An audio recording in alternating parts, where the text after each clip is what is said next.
శుక్లాంబరధరం విష్ణుం శశివర్ణం చతుర్భుజం ప్రసన్నవదనం ధ్యాయేత్ సర్వ విఘ్నోపశాంతయే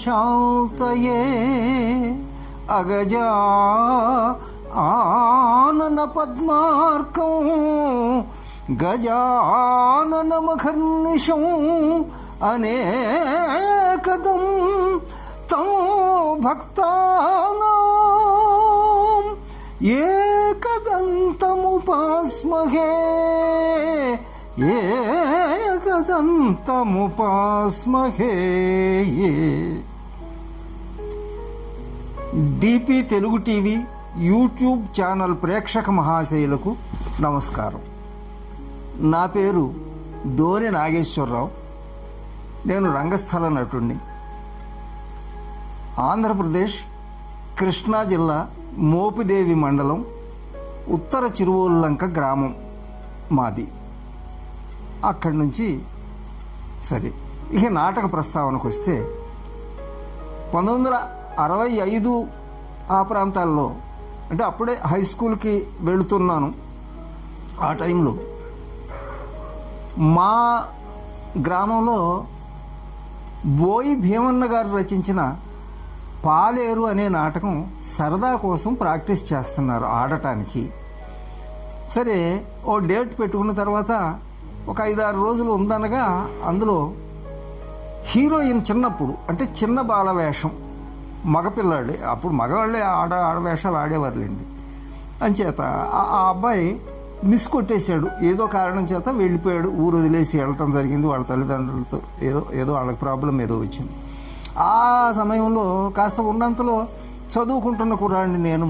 అందుకని నన్ను పిలిచి, నాయన ఆ వేషం ఈ 4 రోజులు గబగబా చదివేసేసి ఆడేయ్యా అని నాకు ఇచ్చారు. సరే మొత్తం మీద ఓ 4 రోజులు చదివి రిహార్సల్ చేసి ఆ వేషాన్ని ఆడేశాను. అది ప్రథమంగా నేను రంగస్థలం మీద నటించిన మొదటి వేషం. ఆ వేషానికి గురువు గారు సూర్యనారాయణ గారు, ఆయన పేరు. మా గ్రామం పక్కనే పెదకళ్ళేపల్లి వాస్తవ్యులు. ఆయన ఓ 2-3 నాటకాలు వాయించారు. అట్లాగే ఆ ఊళ్ళోనే ఆడాం వేరు సందర్భాల్లో అన్నారు. ఆ తర్వాత హై స్కూల్కి వెళ్ళిన తర్వాత అక్కడ వానపాముల సత్యనారాయణ గారని, ఆయన మా డ్రాయింగ్ మాస్టర్ హై స్కూల్లో. ఆయన్ని సత్యసాయి గారు అని పిలిచేవారు. మంచి రచయిత, మంచి హార్మోనిస్టు, మంచి వర్తున్న మాస్టారు.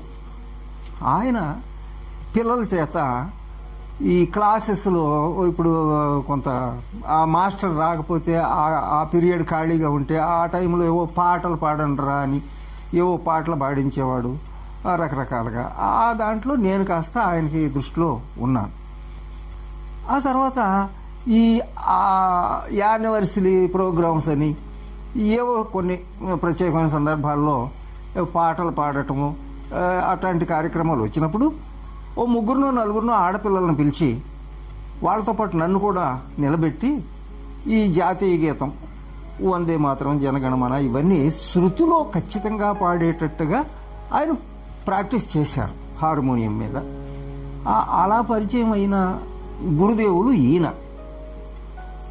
అక్కడి నుంచి సోషల్ నాటకాలు ఏవో రకరకాలు 10th క్లాస్ అయిపోయేంత వరకు కూడా ఈ సోషల్ నాటకాలు, యానివర్సరీకి ఏవో సోషల్ నాటకాలు ఆడటం. 10th క్లాస్ అయిపోయిన తర్వాత ఏవో పెద్ద నాటకాలు, అది సోషల్ నాటకాలు. ఆ రకంగా తర్వాత ఉద్యోగరీత్యా వెళ్ళిపోయాం బయటికి. అక్కడి నుంచి ఆ సందర్భంగా అక్కడ ఏవో రకరకాల వెంకన్న కాపురం, అరదండాలు ఇట్లాంటివి ఏవో కొన్ని నాటకాలు ప్రత్యేకంగా ఆడేవాడు. పోటీలకి వెళ్ళడం, పరిషత్తుకి వెళ్ళడం అట్లాంటివి జరిగింది.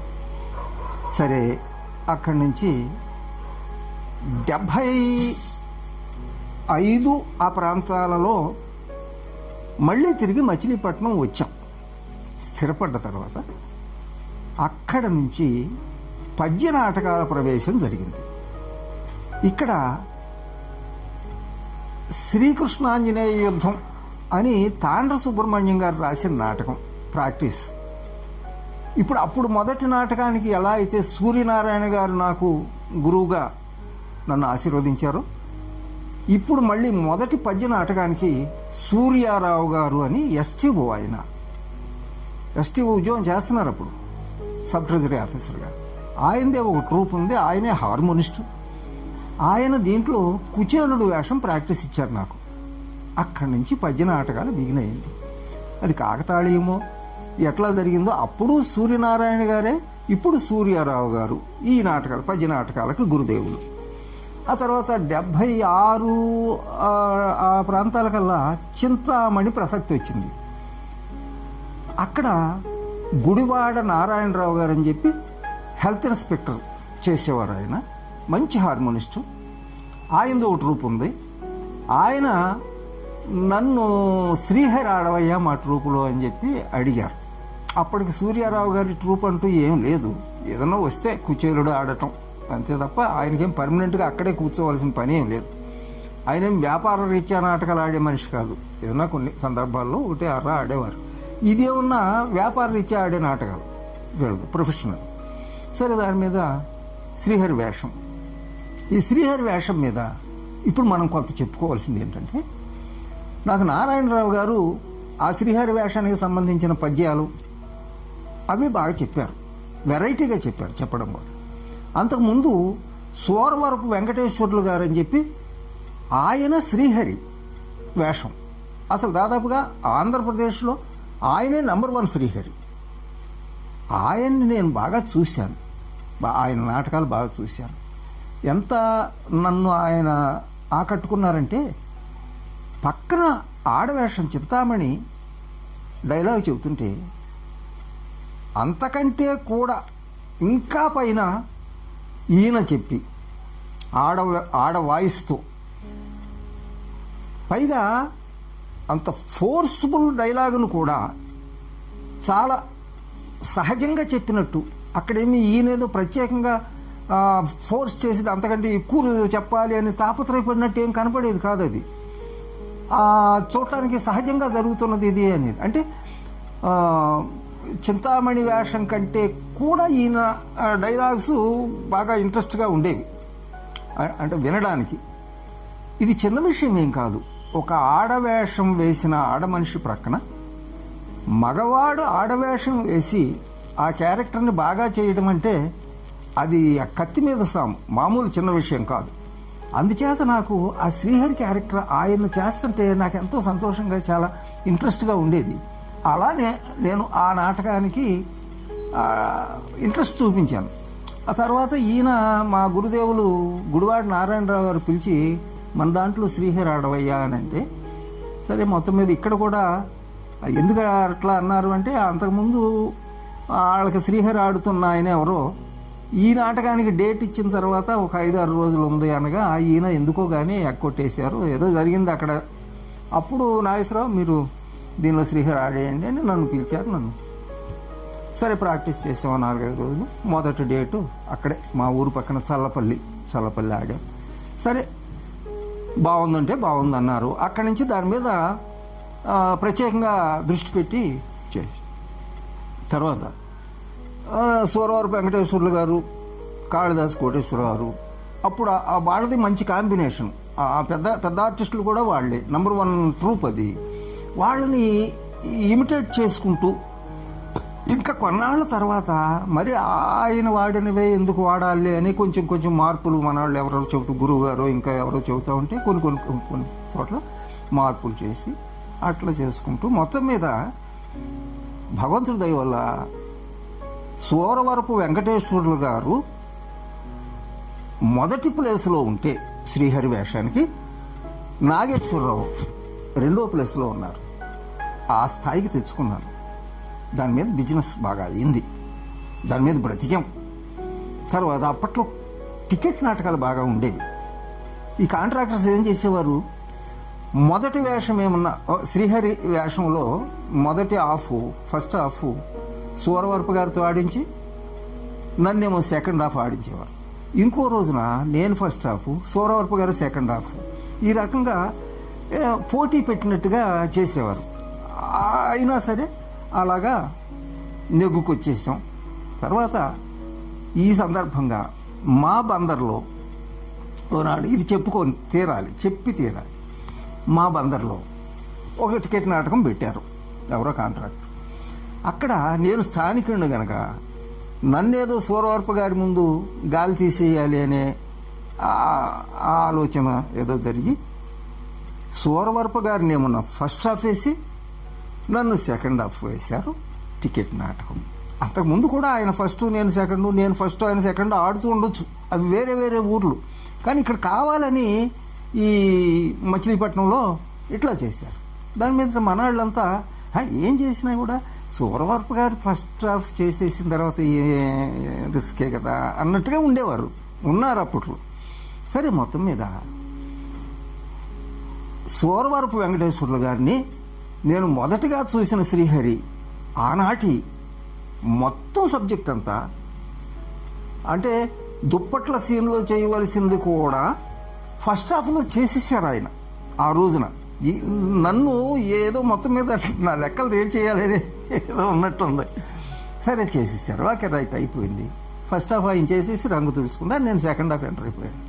నేను వచ్చేసి సూరవర్ప గారి కంటే మించి చేస్తా ఉంటే సూరవరపు వెంకటేశ్వర్లు గారు వేషం తీసేసిన తర్వాత ఆయన స్టేజ్ మీదకి వచ్చి నాకు ఒక 5 రూపాయలు బహుమతిగా ఇచ్చి నన్ను ఆశీర్వదించారు సూరవరపు గారు. ఇంతకంటే పెద్ద అవార్డు ఏం చేసినా రాదు, 100 పద్మశ్రీలతో సమానం నాకు అది. అట్లాంటి ఆశీర్వాదం ఆయన ద్వారా లభించింది. ఆ తర్వాత బిజినెస్గా ఎవరి బిజినెస్ వాళ్ళది. ఆయన మంచి బిజీగా ఉండేవారు, నేను బిజీగా ఉండేవాడిని. ఏదేమైనా శ్రీహరిగా ఒక ఫేమస్ ఆర్టిస్ట్గా నిలబడిపోయాను. ఆ తర్వాత సరే 1993-94 వచ్చేసేటప్పటికల్లా నాటకాలు లేవు, అసలు ఎవరికీ లేవు. పెద్ద ఆర్టిస్టులు అనుకున్న పెద్ద పెద్ద ట్రూపులకు కూడా నాటకాలు లేవు. అరే ఎట్లా బ్రతుకుతాం దీని మీద, ఈ ప్రొఫెషన్లో మనం దెబ్బతినేస్తామే అనేసి అప్పుడు వేరే ఎవరో ఒక హోమియోపతి కంపెనీ వారు బందర్ నుంచి ప్రైవేట్ హాస్పిటల్గా క్యాంప్ హాస్పిటల్ నడుపుతూ నన్ను అకౌంటెంట్ కమ్ కాంపౌండర్గా పిలిచారు. సరే నిజమే, ఏదో వృత్తి ఉంటే బాగుంటుంది, నాకు అంతకుముందునే హోమియో టచ్ ఉంది బాగా. సరే అని వెళ్ళాను. అలా అలా అలా అలా ఇక నాటకాలకి దాదాపుగా దూరంగానే ఉంటూ ఏదో చేసుకొస్తున్నాను. ఆ తర్వాత డాక్టర్గా స్థిరపడటం జరిగింది. అంటే పిఎంపి సర్టిఫికేట్ తెచ్చుకుని ప్రాక్టీస్ చేయటం మొదలుపెట్టాం. మా గురుదేవులు మోహన్ రావు గారని, ఆర్ మోహన్ రావు గారని, ఆయన 1950లో డిహెచ్ఎం. ఆయన నా అదృష్టాన నేను చేస్తున్న కంపెనీలో సీనియర్ డాక్టర్గా ఆయన వచ్చారు. ఆయన కొంత నాకు తర్ఫీదిచ్చి నన్ను కూర్చోబెట్టి నాకు ఆ పిఎంపి తెప్పించి, అదంతా ఆయన చేశారు, ఆయన పుణ్యం. ఇవాళ బ్రతకడానికి కూడా ఆయనదే పుణ్యం. ఇవాళ హోమియో డాక్టర్గా స్థిరపడ్డాను, ఇదంతా ఆయన పుణ్యమే. సరే, అక్కడి నుంచి 2000 సంవత్సరంలో మన హైదరాబాదు చేరటం జరిగింది. స్థిరపడటానికే వచ్చాను ఇక్కడికి. వచ్చి తర్వాత ఇక్కడ ఒక మహానటుడిని నేను కలవటం జరిగింది, గుమ్మడి గోపాలకృష్ణ గారని. అప్పటికి ఆయన శ్రీకృష్ణ తులాభారం మంచి ఫేమస్గా ఆడుతున్నారు. అందులోనూ రాయబారం కృష్ణుడు, ఇట్లా శ్రీకృష్ణుడు వేషానికి గుమ్మడి గోపాలకృష్ణ గారు ఓ ప్రత్యేకంగా ఉంటుంది అని చెప్పుకుంటున్నారు అప్పటికి నటలోకంలో కూడా. అంచేత ఆయన్ని చూడటం కోసం నేను హైదరాబాద్ వచ్చిన తర్వాత పని కట్టుకుని ఆయన దగ్గరికి వెళ్ళాను.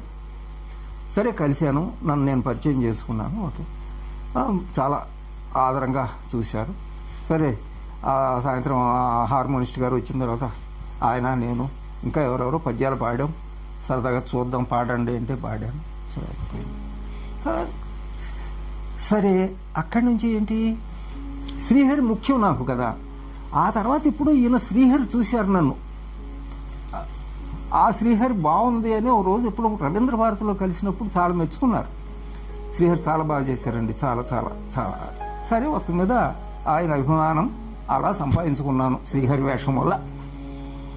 తర్వాత ఆర్థికంగా బాగా ఏం ఉద్యోగం దొరకలేదు, ఏవో చేస్తున్నాం, ఏదో ఈ హోమియో వైద్యం మీద నేనేం పెద్ద పాపులర్ అయిన డాక్టర్ని కాదు, నాకేమో పెద్ద ప్రాక్టీస్ వచ్చేసేది ఏం కాదు, చిన్న చిన్నగా నడుస్తుంది, ఆర్థికంగా చాలా ట్రబుల్లో ఉన్నా.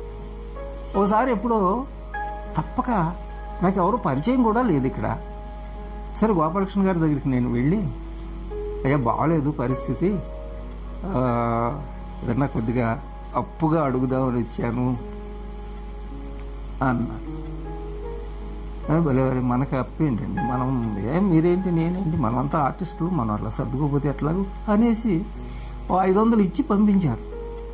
ఇది అప్పు కాదు, మీకు ఎప్పుడు ప్రాబ్లం వచ్చినా నన్ను అడగండి, నా దగ్గరికి రండి, మీలాంటి ఆర్టిస్టు ఇబ్బంది పడకూడదు, ఆకలితో బాధపడకూడదు, అది నా ఉద్దేశం అని చెప్పేసి ఇచ్చి పంపించారు. అయితే నేను కాస్త స్థిరపడిన తర్వాత కాస్త కూస్తో బాగానే బ్రతుకుతున్న సందర్భంలో కూడా ఎప్పుడైనా కలిసినప్పుడు, ఏదన్నా సందర్భంగా కలిసినప్పుడు కూడా చక్కగా భుజాన చెయ్యి వేసి 100, 200, 500 జేబులో పెట్టి ఉంచు ఉంచు ఉంచు, ఏం కాదులే ఉంచు అని అట్లా ఇవ్వటం. నేను మహానటుడు అంటే, మహానటుడు చాలామంది ఉన్నారు కానీ ఆ రకంగా పక్కన ఆర్టిస్టుని అట్లా చూసే నటుల్ని నేను చూడలేదు. చాలా పెద్ద పెద్ద కిరాయిలు తీసుకున్న ఆర్టిస్టులతో నాకు పరిచయం ఉంది, వాళ్ళందరితో ఆడాను నేను, నిజమే. డబ్బు దగ్గరకు వచ్చేసేటప్పటికి చాలా ఖచ్చితంగా ఉంటారు. ఈయన మరి ఆయన అయితే నేను ఎప్పుడు తీసుకెళ్ళి ఆడించలేదు, ఆయనకి నేను డబ్బులు ఎప్పుడు ఇవ్వలేదు, అసలు ఆ స్థాయి కూడా లేదు. ఆయనంతా నేషనల్ ఇంటర్నేషనల్ లెవెల్లో ఆడుతున్నారు. ఆయన ఏదో అంతర్జాతీయ రంగస్థల నటుడిగా ప్రఖ్యాతిలో ఉన్నారు ఇప్పుడు కూడా. ఆయన రేంజ్ వేరు, ఆయనకి నేను నాటకాలు ఆడించే పరిస్థితి ఏం కాదు. ఆయన ఏమన్నా ఆడిస్తే నన్ను ఆడించాలి తప్ప. సరే, అట్లా చాలామంది ఆర్టిస్టులతో పరిచయాలు ఉన్నాయి నాకు. కానీ ఆర్థికంగా ఇట్లా, అరే మన మంచి ఆర్టిస్టు ఇలా పాపం ఇబ్బంది పడుతున్నాడా అనేసి జేబులోంచి 500 తీసి ఇవ్వడం అనేది నేను అంతకుముందు చూడలేదు. ఇవాళ కూడా అదే చెప్పుకుంటున్నాను నేను. ఇప్పుడు ఇవాళ కాస్త కూస్త పర్వాలేదు, బాగానే బ్రతుకుతున్నాం నిజమే. కానీ ఏదన్నా సందర్భంగా కలిసి కాసేపు కూర్చొని మాట్లాడితే, బయలుదేరి వచ్చేసేటప్పుడు సరే ఉంటానండి అని బయలుదేరితే ఎంతో కొంత 100, 200, 500 ఎంతో కొంత జేబులో పెట్టి ఉంచండి, మరి ఆటోలకి అటుకి కావాలి కదా, వెళ్ళండి పర్లేదు అనటం ఇవాళ కూడా జరుగుతూ ఉంది. ఇది చాలా గర్వంగా చెప్పుకుంటున్నాను. ఆయన మహానటుడు అనటానికి, ఆయన ప్రతిభ మీదే మహానటుడు అయ్యారు. కృష్ణుడు వేషాన్ని ఆయన చాలా సాధన చేసి చాలా ఇచ్చేసి కృష్ణుడిగా మంచి పేరు తెచ్చుకున్నారు, అలా మహానటుడు.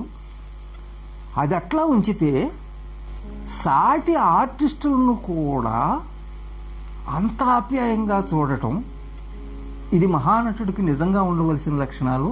అవి గోపాలకృష్ణ గారికి ఉన్నాయి. సరే, ఇది ఎలా ఉంది. ఈ మధ్యకాలంలో చింతామణి నాటకాన్ని బ్యాన్ చేస్తున్నారట అనేది ఒక వార్త వింటున్నాం. సరే, వైశ్య సంఘం వారు చింతామణి నాటకం ద్వారా మా వైశ్య కులాన్ని అవమానపరుస్తున్నారు, అందుచేత చింతామణి నాటకాన్ని బ్యాన్ చేయాలి అని చెప్పి వాళ్ళంతా ఏదో కోర్టుకి వెళ్ళారని, సరే అది అలా పెండింగ్లో ఉందని అదంతా విన్నాం. ఈ మధ్య ఎవరో వాట్సాప్లో ఏదో రంగస్థలం గురించి ఏదో వార్తలు పంపుతూ చింతామణి నాటకాన్ని పూర్తిగా బ్యాన్ చేసేసారు అట్లాగని. ఇంకోళ్ళేమో అసలు చింతామణి నాటకానికి బ్యాన్ చేయటం ఏంటి, వీళ్ళెవరు చేయడానికి, ఏం కాలేదు, అదంతా అబద్ధం, నమ్మొద్దు అని ఇంకోళ్ళు. సరే, ఏది ఏమైనప్పటికీ బ్యాన్ చేయటం అనే అంత పెద్ద నేరం ఏం జరిగింది అనేది పెద్ద ప్రశ్న అండి. ఇప్పుడు హరిశ్చంద్ర నాటకం, ఈ వీరబాహుడు వేషం వచ్చిన దగ్గర నుంచి, సరే పుస్తకంలో ఏముంది అనేది తర్వాత సంగతి, రచయిత ఏం రాశారు తర్వాత సంగతి. అక్కడ తక్కువ జాతివాడు అది ఇదని వీరబాహుడిని అవమానకరంగా మాట్లాడటం అనేది జరుగుతుంది. మేము బ్రాహ్మణులు, నువ్వు అంటరాని వాడివి అనేసి ప్రత్యక్షంగా ఇవాళ కూడా జరుగుతూ ఉంది. అందుచేత ఇప్పుడు ఆ తక్కువ జాతులు అని అంటారా మమ్మల్ని అని మాలా మాదిగలు ఏకమై విప్లవం తీసుకురావాలా? సరే, అట్లా ఎవరు చేయలేదు. బాలనాగమ్మ నాటకంలో తిప్పడు వేషం ఉంది. ఏమండి ఎంత దారుణంగా చిత్రీకరిస్తారంటే స్టేజ్ మీద. మరి ఇప్పుడు చాకలి వాళ్ళంతా కూడా కర్రలు తీసుకుని రావాలి, చంపేస్తాం రా అని. అట్లా రచయిత ఏవో రాశారు, సరే మనకి ఇబ్బందిగా ఉంది అన్న చోట దాన్ని సరిదిద్దుకుని ఏదో అట్లా కొద్దు ఆ వరడు తీసేద్దాం అనుకుని మన చేతుల్లో ఉన్న పనే. కథని భిన్నం చేయకోకుండా, భంగం చేయకోకుండా మనం నడిపించవచ్చు. అయితే అది చెయ్యొచ్చు, అట్లా చేయించండి. ఇప్పుడు మీరు బుక్ చేసి ఆడించే నాటకాల్లో ఈ రకమైనది రాకూడదు అబ్బాయి మాకు అని చెప్పి అట్లా చెప్పి చేయించండి. అంతే తప్ప నాటకాన్ని బ్యాన్ చేసేయటానికి వెళ్ళిపోవటం ఏంటండి మీరు? అట్లా అయితే ఇప్పుడు బూతుల నాటకం మీకు బాగా అలవాటు అయిపోయింది. బూతుల నాటకం ఏంటండి? కాళ్ళకూరు నారాయణరావు బూతులు రాస్తారా? కాదు. అప్పట్లో అంటే పెద్దవాళ్ళు, మాకంటే చాలా ముందు వాళ్ళు, ఆరవపల్లి వారు, ఆ తర్వాత ఇక కాళిదాస్ కోటేశ్వరరావు వాళ్ళు ఆడుతున్నప్పుడు 6 గంటల పాటు నాటకం ఉండాలి. మరి 10 గంటలకి బిగించేస్తే 4 దాటేంత వరకు నాటకం జరగాలి. అప్పటి లెక్కలు అవి. అంచేత సంగీతం ఎక్కువగా పాడాలి, తర్వాత కామెడీ సీన్స్ చాలాసేపు చెయ్యాలి. అందుచేత ఏంటంటే కొంచెం వల్గారిటీ పెరిగేటట్టుగా చూశారు అని అనొచ్చు. ఇప్పుడు 2 గంటలున్నర నాటకం. ఇప్పుడైతే అసలు బుక్లో ఉన్నట్టుగా దాదాపుగా ఆడేస్తున్నాం. ఎక్కడన్నా ఏదన్నా ఫలానా సెంటర్లో కాస్త బాగా ఆడండి, టైం తీసుకోండి అని అన్న చోట ఎక్కడన్నా తప్పిస్తే, లేకపోతే అదేం లేదు. అసలు బూత్ ఏంటండి? ఒక విట్రుడిని చింతామణి అనే వేషం, చింతామణి అనే కూతురు ద్వారా విటుడిని ఆకర్షించటం, విటుడిని పిండేసి నాశనం చేసేసి వాడిని బయటకు పంపించేసి ఇంకో కొత్త విటుడిని, ఇది వేశ్యమాతగా శ్రీహరి కాబట్టి తను చేస్తుంది. అట్లాగే ఏదో అమాయకత్వం చేత, ఏదో ఆడపిచ్చి చేత ఈ డబ్బులు వేసుకుని వచ్చేసి ఆ చింతామణికి కాంటాక్ట్ అయిపోయి అక్కడ పాడు చేసుకుని దివాళా కొట్టేసి, అట్లాగే భవానీ శంకరుడు అదే బ్రాహ్మణ వంశం నుంచి వచ్చాను నేను, తాతల నాటి క్షేత్రాలన్నీ తెగ నమ్మేశాను, అది ఇది అని ఆయన చెప్పుకునేది. ఇదంతా కూడా చివరికి ఏంటి అంటే ఆ నాటకానికి హీరో అయిన బిలవమంగళుడు కూడా మహాపండితుడు, ఆయన కూడా ఈ మాయలో పడిపోయి చాలా దారుణంగా దెబ్బతిన్నారు. ఇది చూపిస్తున్నాం. వేశ్యాలంపటం చేత ఇట్లాంటి నష్టం జరుగుతుంది నాయన, మీరు దానిలోకి వెళ్ళకండి.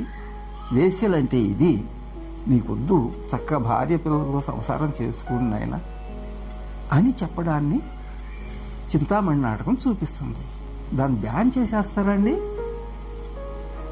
మరి అవన్నీ కూడా వరుసపెట్టి చేసుకొచ్చేసేయండి. హరిశ్చంద్ర నాటకాన్ని బ్యాన్ చేసేసేయండి, లేదా వీరబాహుడిని లేపేయండి. అక్కర్లేదు వీరబాహుడి వేషం. మీరు అంటరాని వాళ్ళు, మాలాళ్ళు, మాదిగాళ్ళు అని అనబాకండి స్టేజ్ మీద ఎదురుకుండా పట్టుకుని. అట్లాగే తిప్పడు, చాకలోడు, బట్టలు ఉతకటానికి వెళ్తే పులి వెంట పడటం, వాడు పారిపోవటం, ఇదంతా వాళ్ళు పిరికోళ్ళు, చాకలాళ్ళు. ఎందుకు చేస్తున్నారు అట్లా? ఆ కులాన్ని ఎందుకు విమర్శిస్తారు? మెరక వీధిన పెద్ద మేడ కట్టిన చిట్టి సంతలో కొన్నట్టు చాకిముండ అనే పద్యాన్ని చాకిముండ, తర్వాత ఉన్న వాడముండ, ఏండ్రముండ అనే పదాలు ఉన్నాయి కాబట్టి ఆ పద్యాన్ని తీసేసేసి చింతామణితో ఆ కథను నడిపించేస్తున్నారు. ఏమండి అట్లా చేయొచ్చు. మనకి ఎక్కడ నచ్చలేదో అక్కడ. లేదా ఒరే సుబ్బిశెట్టి అనే పదం వాడాల్సి వచ్చింది, వసే శ్రీహరి అంటున్నాడు కాబట్టి ఈ శ్రీహరి ఒరే సుబ్బిశెట్టి అని అంటే అని ఉండొచ్చు. అంచేత మేమైతే మిమ్మల్ని వసే అంటాం కానీ మీరు మమ్మల్ని ఒరే అనబాకండి అని రండి, అట్లా చేయండి, న్యాయంగా ఉంటుంది. అంతే తప్ప ఇదేంటండి? ఎవరో వేలాది మంది ఆర్టిస్టులు బ్రతికారండి ఆ నాటకాల మీద. చింతామణి అది 100 దాదాపు 125 130 జయంతికో ఏమో నేను ఆ సెమినార్కి అటెండ్ అయ్యాను, నా కాళ్ళకూరు నారాయణరావు గారి జయంతి సెమినార్కి. ఏమండి బుర్రా సుబ్రహ్మణ్య శాస్త్రి గారు, ఇంకా మన సుభాషిణి లేకపోతే ఇంకా రకరకాల వీళ్ళందరూ చింతామణి వేషం చేతనే కదండి బయటకు వచ్చారు. చింతామణి వేషం ఉన్నది కాబట్టినే అంతంత సంపాదించారండి. వాళ్ళు బ్రతికారు, ఇంకో నలుగురిని బ్రతికించారు. ఆ నాటకాన్ని బ్యాన్ చేసేస్తారా మీరు? సరే, ఓకే, రైట్, క్షమించాలి, కొద్దిగా ఆవేశపడ్డామేమో. కనుక నేను చెప్పొచ్చేది ఏంటంటే, ముందు నాటకాన్ని చూడటాన్ని నేర్చుకోండి. ఈ మధ్య ఎవరో పెద్ద ఆయన చెబుతున్నారు, నాటకాన్ని చూడటం ప్రేక్షకులు నేర్చుకోవాలట ఆయన ఉద్దేశం. ఎందుకని అంటే, ఆయన ఏం చెబుతున్నాడు, దాని అర్థం ఏంటి, ఆ చెబుతున్నప్పుడు ఆయన ఎక్స్ప్రెషన్ ఏమిటి, ఆ సందర్భం ఏమిటి అనేది ముందు మీరు గ్రహించే పాటి సత్తా వచ్చిన తర్వాత నాటకాల మీద జడ్జిమెంట్లు ఇవ్వండి అని ఆయన ఉద్దేశం. ఆయన చెబుతున్నారు అట్లా. ఏమండి, ఇప్పుడు హరిశ్చంద్ర నాటకం తీసుకోండి. హరిశ్చంద్రుడు పద్యం పాడుతూ ఉంటాడు. చంద్రమతి మన క్యారెక్టర్ ఇంకా ఎంటర్ కాలేదులే, మనకేం సంబంధం లేదన్నట్టు నిలబడిపోతే అది చాలా ఇబ్బందికరంగా ఉండదు. అట్లాగే అలయక గుళ్ళు గోపురములు అని పద్యం చదువుతూ నక్షత్రుడు చాలాసేపు రాగాలు గేగాలు పాడేసేదాకా హరిశ్చంద్రుడు చంద్రమతి మాకేం సంబంధం లేదు అనేసి అలా స్తబ్దుగా ఉంటే అది నటన కాదు కదా. అంటే ఇట్లా నటించటం వీడికి రావటం లేదు కాబట్టి ఇంకోసారి వీడిని పెట్టబోకండి అని చెప్పటం నేర్చుకోండి, నాటకాలు చూడటం నేర్చుకోండి అంటే అర్థం అది. హరిశ్చంద్రుడు పద్యం చదివేసేసి అయిపోయింది, రిలాక్స్ అయిపోతే అసలు ఏంటి దీనికి అర్థమేముంది? అంచేత నటులను ప్రోత్సహించండి. ఇప్పుడు ఎందుకు చెప్పుకుంటున్నాం, గోపాలకృష్ణ గారు, గుమ్మడి గోపాలకృష్ణ గారు కృష్ణుడుగా అంత ప్రతిభ కనబరుస్తున్నారు అంటే ఆయన ఎంకరేజ్ చేసి అక్కడ అమెరికా దాకా ఇంకా ఇతర దేశాల దాకా తీసుకెళ్ళి మరీ ఆడిస్తున్నారండి ఆయన వెనకపడి బ్రతిమలాడి. ఎందుకని? బాగోపోతే రారు కదా. అంచేత బాగుండటం అంటే ఏంటో ముందు మీరు తెలుసుకుని, ఇవి బాగోలేదా, వీడికి ఈ క్యారెక్టర్ చేయడం బాగోలేదా, వీడి వల్ల కావట్లేదు, ఆయన పెట్టబాకండి అని చెప్పండి, రికమెండ్ చేయండి. ఇంకో ఆయన ఎవరో బాగున్నాయని కనిపించాడు మీకు, ఈయన ఫలానా ఎక్స్, ఈయన పెట్టండి, ఈయన చాలా బాగా చేస్తున్నాడు అనండి. అది అట్లా చేయండి. కానీ ఆర్టిస్టులు పొట్ట కొట్టేసేసి అది బ్యాన్ చేసేస్తాం, ఇది బ్యాన్ చేసేస్తాం, రకరకాలు, ఇది అది న్యాయం కాదని నేనుగా అభిప్రాయపడుతున్నాను. ఇక నేను అన్సీజన్ అప్పుడు వర్షాకాలాలు అట్లా వచ్చినప్పుడు నాటకాలు ఏమి ఉండేవి కావు. అప్పుడు నాటకాలు నేర్పడానికి వెళ్ళేవాడు. అట్లా అవనగడ్డలో ఒక హరిశ్చంద్ర నాటకం చెబుతూ ఉన్నా, అక్కడే ఉండిపోయి చెబుతూ ఉన్నా. ఒక రిక్షా డ్రైవర్ ఆయన ఇంట్రెస్ట్ నాటకాలంటే వచ్చేవాడు. ఓ పద్యం ఎవరో చదువుగా విని కాసేపు చూసి మళ్ళీ వెళ్ళిపోతూ ఉండేవాడు. మళ్ళీ ఆయన కిరాయిలు ఆయన భృతి పోగొట్టుకోకూడదు కదా, అదంతా చూసుకుని అట్లా వస్తూ పోతూ ఉండేవాడు. ఒక రోజున ఎర్లీ మార్నింగ్ నేను స్నానం చేసి దేవుడికి దండం పెట్టుకుని ఇలా వచ్చేటప్పటికి వచ్చేసి పాదాభివందనం చేశాడు.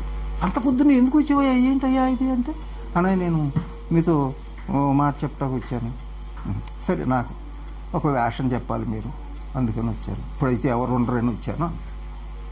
సరే, ఓకే, చెబుతాను. దానికి అంత పెద్ద ప్రాధాన్యపడక్కర్లేదు, అదేం పెద్ద బ్రహ్మ విజయం కాదు, చెప్దాం. సరే, ఏంటి సంగతి అంటే, నక్షత్రుడు వేషం కావాలి నాకు అన్నాడు.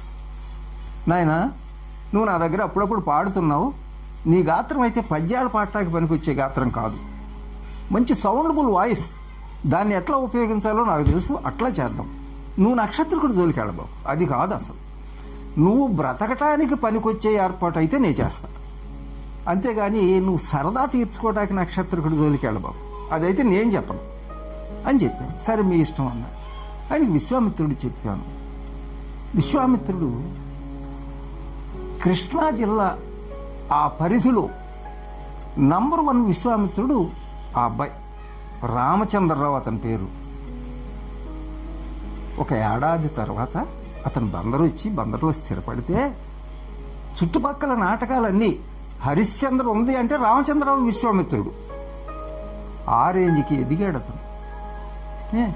సెకండ్ షో వదిలేసిన తర్వాత, ఆ సెకండ్ షో ఇంటర్వెల్ కూడా అయిపోయిన తర్వాత ఆ కిరాయిలు కూడా చూసుకుని అప్పుడు వచ్చి లేపి నన్ను కూర్చోబెట్టి పద్యాలు చెప్పించుకునేవాడు, డైలాగ్ చెప్పించుకునేవాడు. నేను చెప్పాను, ఇదేదో నేను గొప్ప పని చేశానని కాదు.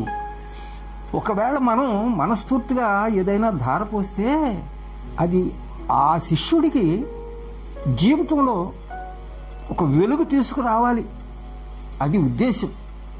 అంచేత అట్లా ఇప్పుడున్నాడు శిష్యుడు. అట్లాగే ఇంకా కొంతమంది శిష్యులు ఉన్నారు. ఇదంతా ఏంటి అంటే, నిజంగా ఎందుకు ఆయన గురించే చెబుతున్నామంటే, అక్షరాలు పలకవు, అసలు చదువుతో పెద్ద పని లేదు వాళ్ళకి. నక్షత్రక అంటాం రాక చాలా ఇబ్బంది పడి చివరికి ఏదో కోప్పడో ఓ రోజునైతే చేయి చేసుకునో మొత్తం మీద వాడితో నక్షత్రకుడు అనిపించాను. జయరాజు గారు నక్షత్రకుడు, అతను విశ్వామిత్రుడు ఆడగా ఒక చోట చాలా కాలం తర్వాత. ఈ విశ్వామిత్రుడు వెరైటీగా ఉంది. అబ్బాయి ఎవరు చెప్పారా నీకు విశ్వామిత్రుడు వేషం అని అంటే, నాగేశ్వరరావు చెప్పాడు, శ్రీహరాడి నాగేశ్వరరావు అంటే. అరే మా తమ్ముడా అని ఆయన ఆశ్చర్యపోయాడట. అలాగా ఆచంత వెంకటరత్నం గారిని చూసాం విశ్వామిత్రుడు. నేను కూడా ఆడాను ఆయనతో పాటు, ఆయనతో చంద్రమతి ఆడాను నేను, ఆయన విశ్వామిత్రుడు చేస్తున్న నాటకాన్ని, టికెట్ నాటకాలు. అట్లాగే రకరకాల ఎవరెవరో విశ్వామిత్రుడు చాలా ఇది అది ఇవన్నీ చూసాం. అయితే ఇవన్నీ కనపడాలి విశ్వామిత్రుడిలో. నా ఉద్దేశం ఏంటి అంటే, విశ్వామిత్రుడు సపరేట్గా కనపడాలి, ఆ క్యారెక్టర్ వేరు, వీళ్ళందరితో పోల్చుకోవడానికి వీల్లేదు, వాడు స్పెషల్ అన్నట్టుగా ఉండాలి అని చేశాను అతన్ని, రామచంద్రరావుని. ఈ నటుడిగా ప్రయాణిస్తున్న ఈ సందర్భంలోనే మన కొడాలి వీరాంజనేయులు గారు అని చెప్పి ఓ మంచి హార్మోనిస్ట్ ఉండేవారు, వారి గురించి చెప్పుకోవాలి మనం. ఓ సందర్భంగా మన బందర్ పక్కన పెడనలో చింతాల మాస్టర్ అని చిన్నపిల్లలతో నాటకాలు ఆడించేవారు, చిన్నపిల్లలకు తర్ఫీదు ఇచ్చి నాటకాలు ఆడించేవారు. వాళ్ళు అంతకుముందు హరిశ్చంద్ర, చింతామణి, హరిశ్చంద్ర, బ్రహ్మంగారి నాటకం ఇవేవో చేసేవారు. వాళ్ళకి చింతామణి చెప్పించాలని అనుకుని నా కోసం ఒక వాళ్ళ మేనేజర్ని పంపించారు. అక్కడికి వెళితే సరే మా పిల్లలకి చింతామణి చెప్పండి అన్నారు. ఓ 2 months టైం పెట్టుకున్నాం, 2 months చింతామణి చెప్పాం. ఆ చెబుతున్నప్పుడు ఈ కొడాలి వీరాంజనేయులు గారు హార్మోనిస్టు అక్కడ. ఆయనకి మరి 2 నెలల పాటు ఆ నాటకానికి రోజు వాయిస్తున్నాడు అంటే ఆయన కరతలామలకం అయిపోయి ఉంటుంది కదా. అంతకుముందు ఆయనకి ఆ నాటకం తెలియదట, అది వేరు మాట. కానీ 2 నెలల పాటు దాంతో టచ్లో ఉన్నప్పుడు ఈ చివరి నుంచి ఆ చివరికి అన్ని పద్యాలు, హార్మోనిస్ట్ కాబట్టి అన్ని పద్యాలు ఆయనకి దాదాపుగా సాహిత్యం అంతా వచ్చి ఉండకపోయినా కూడా ఆ మోడల్ ఏమిటి, ఈ పద్యం ఎత్తుకుంటే ఇదేమిటి అనేది ఆయనకు తెలియంది ఏం కాదు. ఆ తర్వాత వీళ్ళు ఎప్పుడో విడిపోయిన తర్వాత సంవత్సరంన్నర తర్వాత ఇప్పుడు వచ్చి వీరాంజనేయులు గారు వాళ్ళ మిస్సెస్, అమ్మాయి పేరు సత్యవతి అనుకుంటాం, సత్యవతి, వీళ్ళిద్దరూ బందర్ నా దగ్గరికి వచ్చి మీకోసం వచ్చాము, ఇట్లాగూ బావగారు మీరు మా ఇంటికి వచ్చి ఇప్పుడు రాబోయే అన్సీజన్లో మా ఇంటి దగ్గర ఉండి, గుడివాడ కొబ్బరి తోట అంటారు ఆ పేటని, మా ఇంటి దగ్గర ఉండి చింతామణి నాటకం పిల్లలకి చెప్పాలి మీరు అని అడిగాడు. ఏంటండి నేను మళ్ళీ కొత్తగా వచ్చి చెప్పడం ఏంటి, మనం 2 నెలల పాటు చేశాం కదా పెడంలో చింతాల మాస్టర్ ట్రూప్కి చెప్పేటప్పుడు, అప్పుడు మీరే కదా హార్మోనిస్టు, మీకు తెలియదు ఏం లేదు అందులో అంటే ఆయన ఏమన్నారంటే, అదంతా వద్దండి, అసలు ఆ పద్యాలు, ఆ రాగాలు, ఆ గొడవ వద్దు, అదే పద్యాన్ని ఇంకో రాగంలో, అట్లాగే సుబ్బిశెట్టి శ్రీహరి కాంబినేషన్ డైలాగ్స్ ఇట్లాంటివి ఉన్నాయనుకోండి, అవే పట్టుకొచ్చేసి అలా కాదు, మళ్ళీ దీనికి ఇక్కడ మా ట్రూపులో మా శ్రీహరి వేరే చెప్పాలి, మా సుబ్బిశెట్టి వేరే ఇట్లాగా ప్రతిదాన్ని. కవిగారు రాసిన వేషాలు అయితే యాజ్ ఇట్ ఈజ్ ఎట్లా ఉన్నాయి అట్లా, ఎవరు చేసినా అదే చేయాలి. ఇట్లాంటి ఎక్స్ట్రాలు చేసే ఈ కామెడీలు పెంచుకోవడం పోవటం ఇట్లాంటివి ఉంటే కనుక మీరు మళ్ళీ ఒకసారి చెప్పాలి ఎట్లాగో అని నన్ను ఒప్పించి తీసుకెళ్ళారు. ఆ రోజున అయ్యా క్షమించాలి, అప్పటి వాళ్ళ పరిస్థితి ఎట్లుందంటే నాకంటే పేదరికం అనుభవిస్తున్నారా అన్నంత బాధగా ఉంది.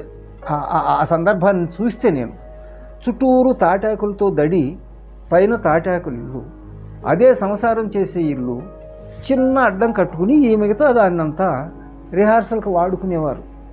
వాళ్ళు కాపురం ఉండేది అదే, కొద్దిగా ఒక కొంత వదిలేసేసి మిగతాదంతా హార్మోనియం ఇవన్నీ పెట్టేసుకుని రిహార్సల్స్ చేసుకోవడానికి వాడుకునేవారు. అట్లాంటి ఇల్లు, 10 మంది పిల్లలు, నాటకాలు వేషాలు నేర్చుకోవడానికి వచ్చిన పిల్లలు, నేను, ఇంకెవరో పాటలు వాయించడానికి డోలకిస్టు, కిలాంటిస్టు, వీళ్ళు వాళ్ళు ఒక 10-15 మందికి భోజనం పెట్టాలి. వాళ్ళు మధ్యాహ్నం, రాత్రి, పొద్దున్నే టిఫిన్. అప్పులే చేశారు, పడరాని పాటలే పడ్డారు. ఇదంతా ఊహించటానికి వీలు కానంత కష్టం అండి అది. దాన్ని భాష లేదు అసలు ఆ కష్టాలకి. అట్లాంటి దశలో ఉండి ఓర్పుగా, బావగారు నేను ఈ కష్టాలను కష్టాలుగా అనుకోవట్లేదండి, ఈ కాస్త గట్టెక్కిస్తే ఏమో భగవంతుడు, ఆ సరస్వతి తల్లి నాకు మంచి ఆశీస్సులు ఇస్తుందేమో అని ఆశతో చేస్తున్నానండి నేను అని ఎక్కడ దొరికితే అక్కడ అప్పులు పట్టుకొచ్చేసి చేసి చెందాడు. అంతకుముందు హరిశ్చంద్ర ఇదే పిల్లలతో, బ్రహ్మంగారి నాటకం, మళ్ళీ ఎవరో బాలనాగమ్మ, ఇట్లాంటివి ఏవో ఆడుతున్నారు. అప్పుడు పెద్ద మార్కెట్ అంటే 1000 రూపాయల లోపండి నాటకానికి. ఆ తర్వాత చింతామణి బిగిన్ అయిన తర్వాత కాస్త 1000, 1500, 2000 అట్లా ఆ నాటకం యొక్క ఆ తీరుకి కాస్త మార్కెట్ లేచిందండి వీళ్ళకి. దాంతో పిల్లలకి అదే అమౌంట్లు, అప్పుడు ఇచ్చిన అమౌంట్లే, బిజినెస్ పెరిగిన తర్వాత కూడా అదే అమౌంట్లు, ఎవరైనా అదే చేస్తారులేండి. వాళ్ళు ₹1,00,000 ఇచ్చారు కాబట్టి ఆర్టిస్ట్ని తీసుకొచ్చేసి అడ్డంగా ఇచ్చేస్తానని ఎవరు అనుకునే పరిస్థితి లేదు. అప్పుడు లేదు, ఇప్పుడు లేదు. సరే, ఇప్పుడు మా గోపాలకృష్ణ గారు లాంటి వారు ఎవరన్నా కాస్త ఎక్కువ ఇస్తే ఇవ్వచ్చు, కానీ దాదాపుగా నాకు తెలిసి పెద్ద ఆర్టిస్టులు అని చెప్పుకుంటున్న చాలామందితో నేను చూశాను కదా, అక్కడ అదే ఏమి ఉండదు. ఎంతకి ఇచ్చినా సరే, అది 10,000కి ఇచ్చినా అదే పరిస్థితి, అదే కిరాయిలు ఇస్తారు ఆర్టిస్టులకి. ₹1,00,000 ఆ నాటకం ఇచ్చినా అదే కిరాయిలు ఇస్తారు. ఇది తెలుసు నాకు, నేను నటుడిగా అందులో జీవించిన వాడిని కదా. అట్లాంటిది ఈ చింతామణి నాటకం దగ్గర నుంచి వాళ్ళకి కాస్త నిజంగానే సరస్వతి అనుగ్రహం కలిగింది. ఇక్కడ నేనెళ్ళి చెప్పటం చేత అని అనటం లేదు నేను. ఆ వేళకు ఆయనకి ఆ తల్లి అనుగ్రహం కలగజేసింది, అది ఆయన అదృష్టం. దానికి నేను కర్తగా వెళ్ళాను, నా చేత్తో చేయటానికి వెళ్ళాను, కొబ్బరికాయ కొట్టింది నేను అనిపించుకోవడానికి వెళ్ళాను.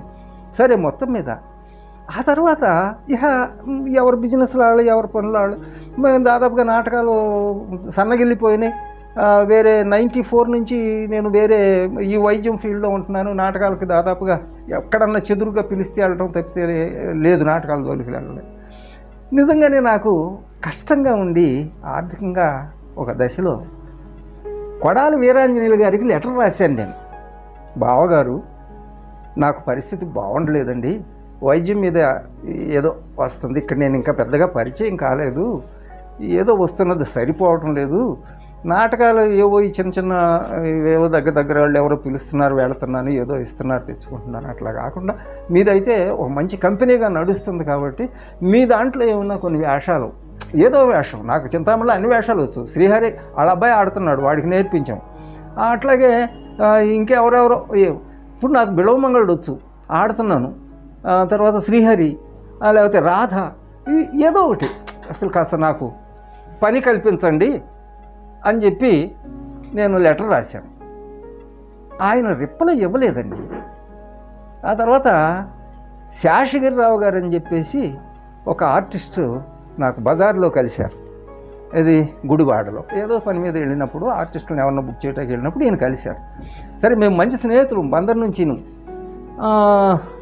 సరే, శేషగిరిరావు ఇట్లా జరిగింది అని ఏదో మాటల సందర్భంలో వీరాంజనేయులు గారు ఎట్లా ఉన్నారు ఏంటి అని ఆయనే కదిపితేను, ఎందుకు వచ్చిన వీరాంజనేయులు గారు లేండి, ఆయనకి లెటర్ రాస్తే కనీసం రిప్లై కూడా ఇవ్వలేకపోయారు. ఆయన వదిలే ఆయన గురించి ఏం మాట్లాడతామని నేను.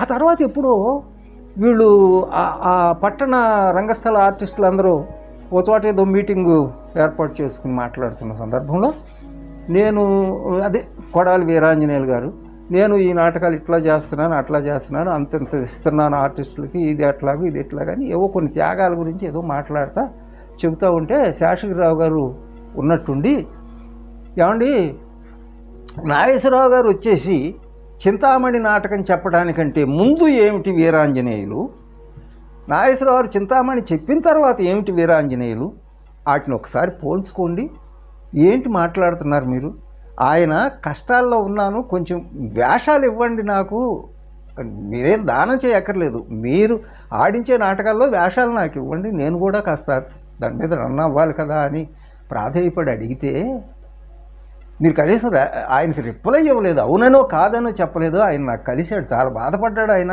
అసలు ఆ విషయంలో. ఇవన్నీ మీరు ఎవరికో ఏదో చేసామని చెప్పుకోవటం అది కాదు. మీకు మేలు చేసిన వాడికి మీరేం చేశారు అది ప్రశ్న, అది వేసుకోండి. ఈ మాటలు బడాయి మాటలు 10 మందిలో అట్లా మాట్లాడకండి, అది దాన్ని వీళ్ళు అన్నాడంట. వాళ్ళ మీద గొడవ పడ్డారంట. సరే, ఈ మాట నాకు తర్వాత తెలిసింది.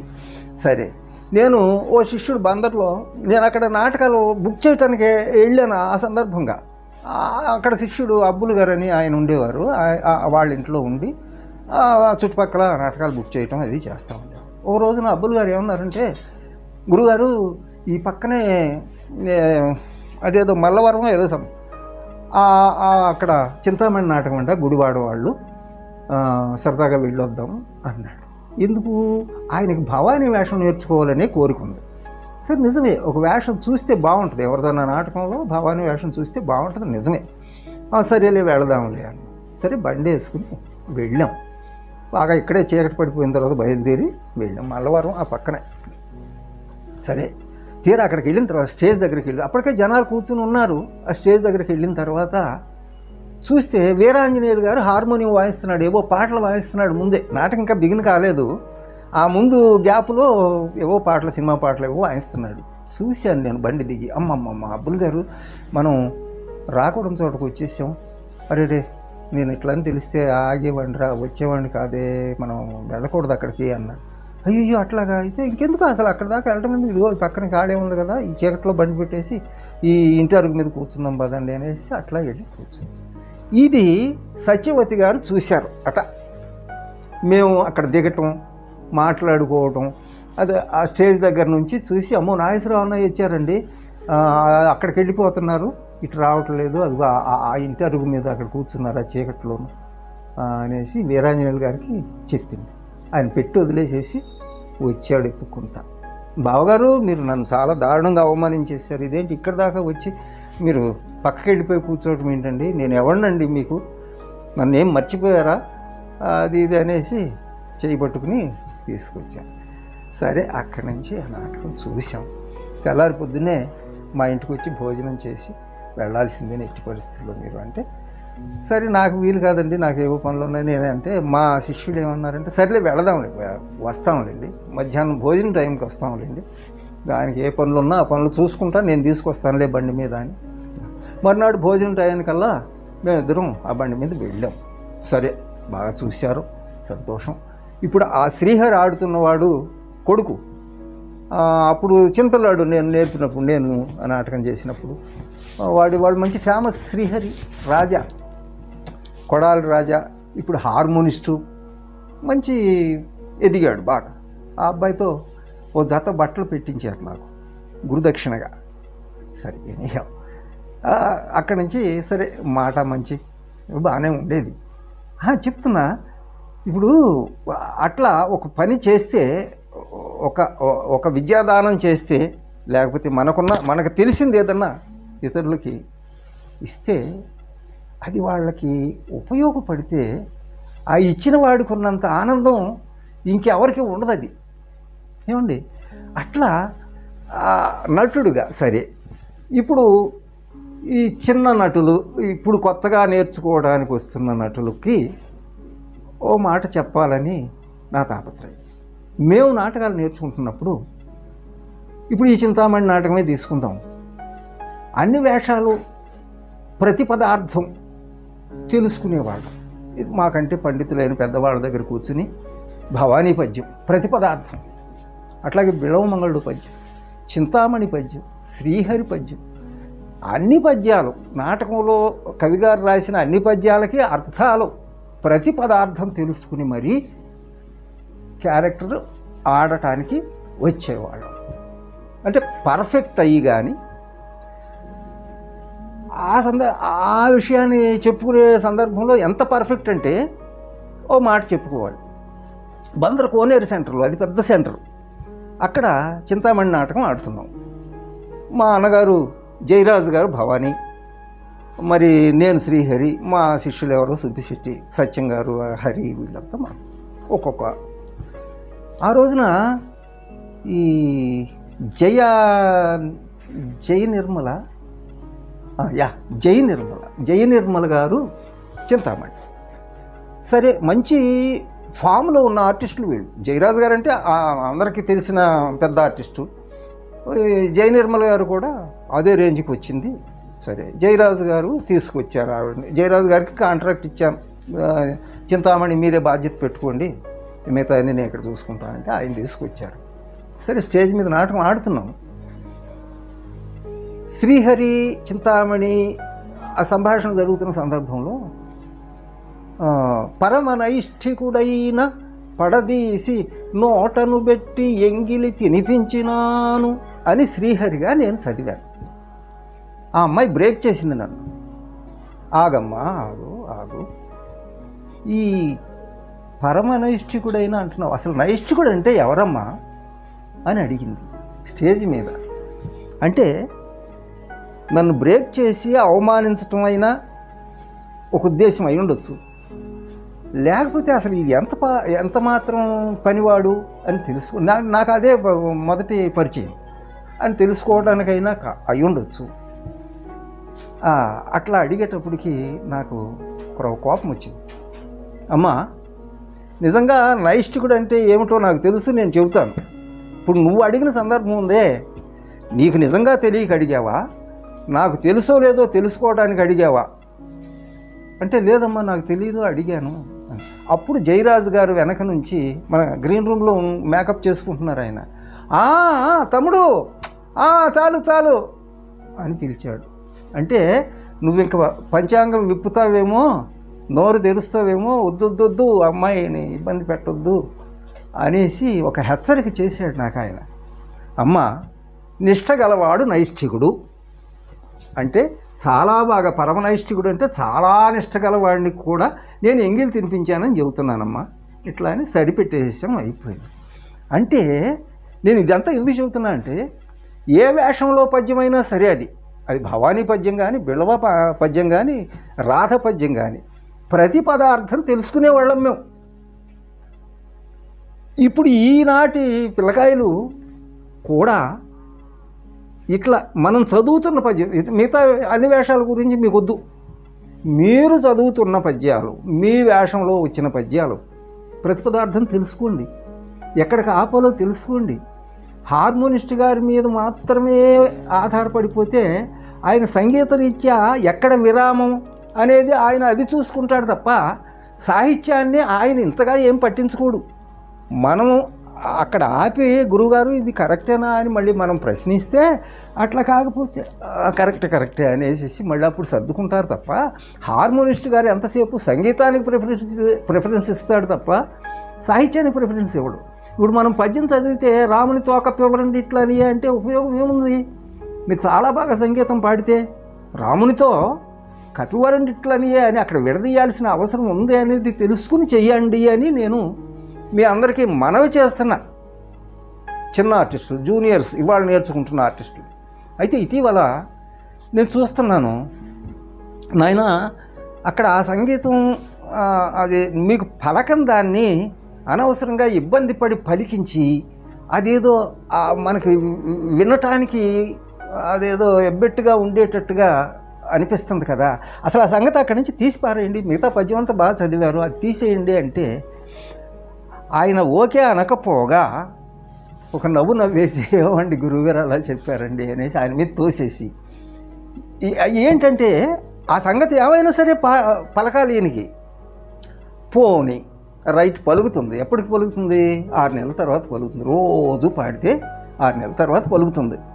మీరు 6 నెలలు ప్రాక్టీస్ చేయండి, అది పలికించుకునే స్టేజ్కి రండి. అంతేగాని అక్కడికి వచ్చేసి అస్తవ్యస్తంగా ఏంటో అరుపులు పెడబొబ్బల్లాగా ఆ పద్యం వినటానికే ఇబ్బంది పడేటట్టుగా. ఇప్పుడు నాటక రంగం కూలిపోయింది అని చెప్పుకుంటున్న దాంట్లో కర్ణుడి చావుకి చాలా కారణాలు ఉన్నట్టుగా మనం నటులం కూడా ఒక కారణం కాకూడదు, అందుకు చెబుతున్నా. నటులు కూడా ఒక కారణం అయిపోయారు ఇప్పుడు. ఇట్లా ఎందుకని? అర్థం పర్థం లేని పిచ్చి పనులన్నీ చేసేసి ఏంటాడు గంట పాడతాడు ఏముంది ఇక్కడ, ఈ 2 గంటల్లో నాటకం అయిపోవాలి, వీడు ఎత్తుకున్నాడంటే ఇప్పుడప్పుడే అవ్వదు, విసుక్కుంటున్నారు. వీళ్ళకి ఆ టైం లేదు, పైగా అంత అభిరుచి లేదు ఇప్పుడు ప్రేక్షకులకి. సంగీతాభిమానులు ఎవరో కొంతమంది ఉంటారు కానీ మిగతా వాళ్ళంతా ఏంటంటే టోటల్గా నాటకాన్ని చూడటానికి వస్తారు. ఆ నాటకం నడవనిదే, ఎంతసేపు అక్కడ పట్టుకుని ఆపేసేసి చాలాసేపు పాడుతూ ఉంటే వాడు విసుక్కుంటాడు కదా. అట్లా కాకుండా చేసినట్లయితే నాటకాలు మళ్ళీ విజృంభించి ఆడతాం. కాబట్టి నటులు ముందు బాగా తర్ఫీదయ్యి రండి స్టేజ్కి. అక్కడికి వచ్చేసిన తర్వాత మీరు ఏదో వచ్చి రానట్టుగా, అంటే నేను ఎవరిని విమర్శించటం కాదు నా ఉద్దేశం, ఆ పర్ఫెక్ట్ అయ్యి ప్రతి పదార్థం కూడా తెలుసుకుని ఎక్కడికి ఆపొచ్చు పద్యాన్ని, ఎక్కడి నుంచి మళ్ళీ 2వ స్థానంలో బిగించేయచ్చు అనేది మీరు సంపూర్ణంగా నేర్చుకుని అప్పుడు వచ్చి ప్రజెంట్ చేస్తే వినేవాడు ఆనందపడతాడు. ఆహా మొన్న వాళ్ళు చక్కగా ఆడారు, బాగుంది నాటకం అని 10 మందికి చెప్పుకుంటారు, ఇంకోసారి అవకాశం ఇస్తారు. అంతేగాని అడిగి బోరు కొట్టించేసేటట్టుగా ఊరికే జాతర పెట్టేస్తే ఈ వచ్చే 4 నాటకాలు కూడా రావు. అసలే ఓ పక్కన నాటకాల పరిస్థితి ఇట్లా ఉంది, ఏదో మ్యూజియంలో పెడుతున్నారు అంట, మ్యూజియంలో చూడాల్సిన పరిస్థితి ఉందంట అన్నట్టుగా కూడా కొంతమంది అంటున్నారు నాటకాలను ఇక నుంచి మ్యూజియంలో చూడాలి అని. అంటే ఇప్పుడు ఒకప్పుడు బాగా ఆడిన తోలుబొమ్మలాటలు లేకపోతే ఏదో రకరకాల కళా ప్రక్రియలు ఎలా అయితే మరుగున పడిపోతున్నాయో, అంటే వాటిని మ్యూజియంలో చూడాల్సిందే. అంటే ఏదో ఓ పరిషత్తు, గవర్నమెంట్ వాళ్ళు నడిపించిన పరిషత్తు, లేకపోతే గవర్నమెంట్ వాళ్ళు ఏదో సందర్భంలో, ఏదో ఉగాది సందర్భంగానో గవర్నమెంట్ సొమ్ము ఖర్చు పెట్టి కళాకారుల్ని ఏదో ప్రోత్సహించడానికి చేసినటువంటి అట్లాంటి క్రియల్లో తప్ప తోలుబొమ్మల ఆటలు ఇప్పుడు వాళ్ళు కనపట్టలేదుగా. జనరల్గా బయట తోలుబొమ్మ ఆటలని ఈ రకరకాల కళా ప్రక్రియ. అట్లాగే నాటకాలు కూడా వెళ్ళిపోతున్నాయి వెనక్కి అని ఓ భయం కొలిపే శబ్దాలు వినపడుతున్నాయి.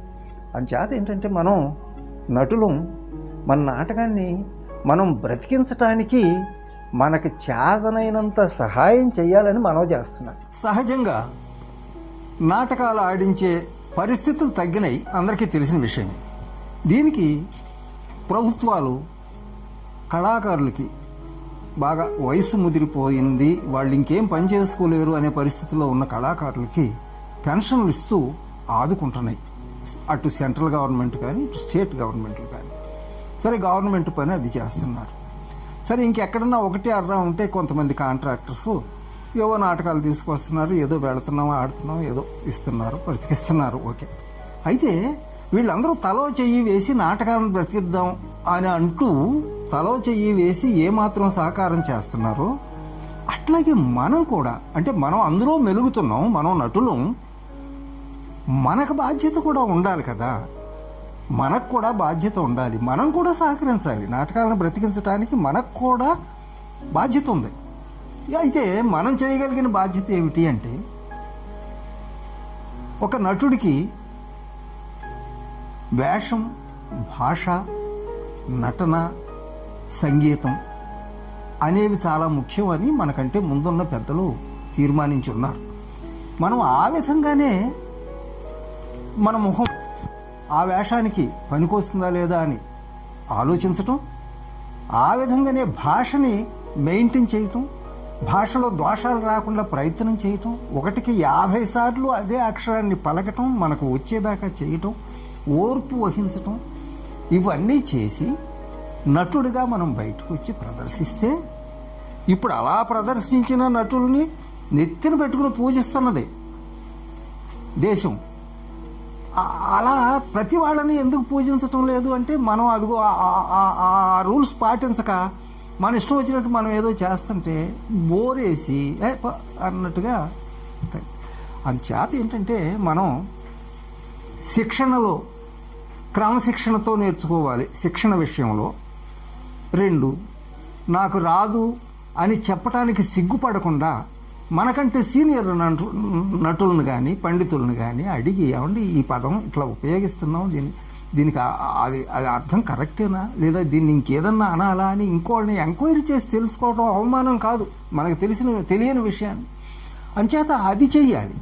2వది సంగీతం ఎంతవరకు అవసరం ఇక్కడ అంతవరకు పాడాలి. మీ మోజు తీర్చుకోవడానికైతే రిహార్సల్ రూమ్లో పాడేసుకోవటమే తెల్లవారేదాకా. అంతేగాని అక్కడ నాటకాన్ని బ్రేక్ చేసేసేసి పక్కన వేషాన్ని నిలబెట్టేసి వాడు ఏమైపోయినా మనకు సంబంధం లేదు అన్నట్టు బాధ్యతారహితంగా ఊరికే ఓదర కొడితే అది విసుక్కుని జనాలు మన నిరాదరించే మాట నిజం. అంచేత ఇట్లాంటివేవి మన వైపు నుంచి జరగకుండా ఉండేలాగా మనం సహకరించాలి. ఈ నాటకాలను బ్రతికించే ఆ ప్రక్రియలో మన చెయ్యి కూడా వేసి నటుడు లేదా నటీమణి ఇదిగో ఇట్లా చేస్తే జనరంజకంగా ఉంటుంది అని యోచించి ఆ విధంగా మనం తర్ఫీ తీసుకుని మనం వెళ్ళటం అనేది మనం చేయగలిగిన సహాయం. నాటకాలు బ్రతకటానికి మన వంతు సహాయం అది చెయ్యాలి. ఏమండి, అక్షరం చాలా ఇంపార్టెంట్ తెలుగులో. ఇప్పుడు మా గురువులు మాకు అలాగే మేము అప్పుడు నేర్చుకునేటప్పుడు క్ష పలకపోతే ఒప్పుకునేవారు కాదు. ఖచ్చితంగా అది పలకాల్సింది అంతే. బహుశా అన్నాను ఒక చోట నేను, బహుశా అది అలా ఉంటుంది అంటే అది ఆ షా కాదు, తప్పు. అట్లా ఎందుకు? శా, మెలికి శా, దానికి అంత షకారం అక్కర్లేదు. బహుశా అని అట్లా తేలిగ్గా పలకాలి అని చెప్పారు గురువులు. అది విన్నాం, నెత్తిన పెట్టు పూజించాం. అంచేత ఇవాళ భాషలో ఇక్కడ ఫలానా చోట మీరు ఆ పదం సరిగా పలకలేదు అని అనటానికి వాళ్ళు ఎవరో సాహసించే పరిస్థితి లేకుండా నెట్టుకొచ్చాం. అట్లాగే నేను కూడా అలాగే చేశాను. నేను నేర్పే చోట కూడా మా విశ్వామిత్రుడు మా రామచంద్రరావు శిష్య నక్షత్రక అనడానికి చాలా ఇబ్బంది పడ్డాడు. షా పలకలేదు, శిష్య. ఇప్పటికి ఎన్నిసార్లు చెప్పినా సా శిష్య అంటున్నాడు.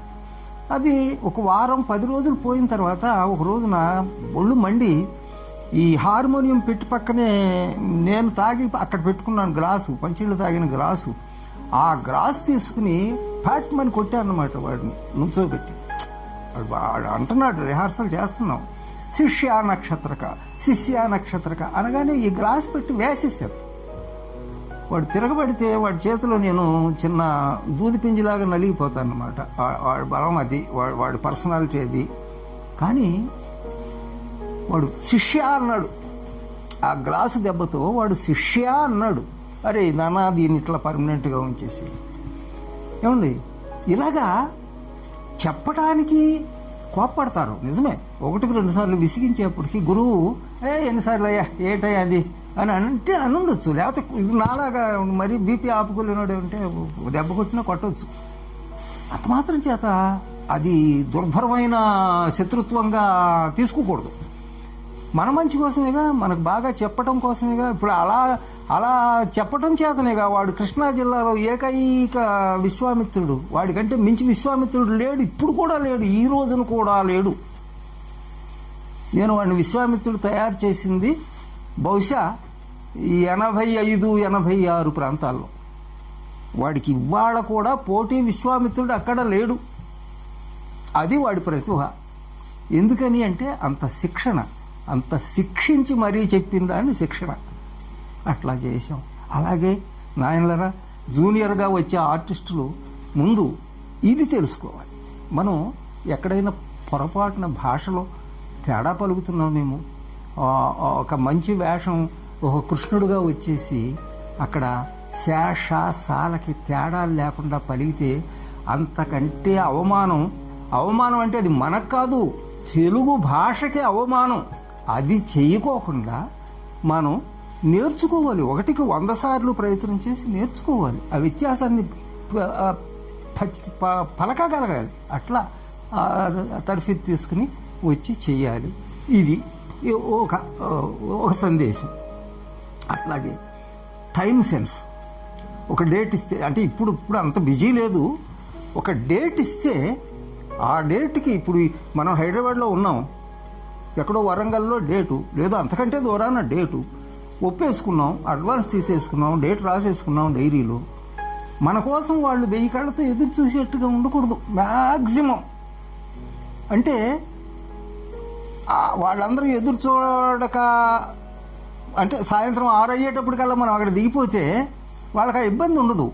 మరి మనం ఏదో లేటుగా వెళితేనే పెద్ద ఆర్టిస్ట్ అంటారు అనుకుంటారు, అట్లా లేట్ చేస్తేనే మనకు గౌరవం పెరుగుద్ది అనే ఆ పిచ్చి ఊహలు ఆ గతంలో ఎప్పుడో ఆ కాలం నాడు ఎప్పుడో కాలిపోయినాయి, అవన్నీ అయిపోయినాయి.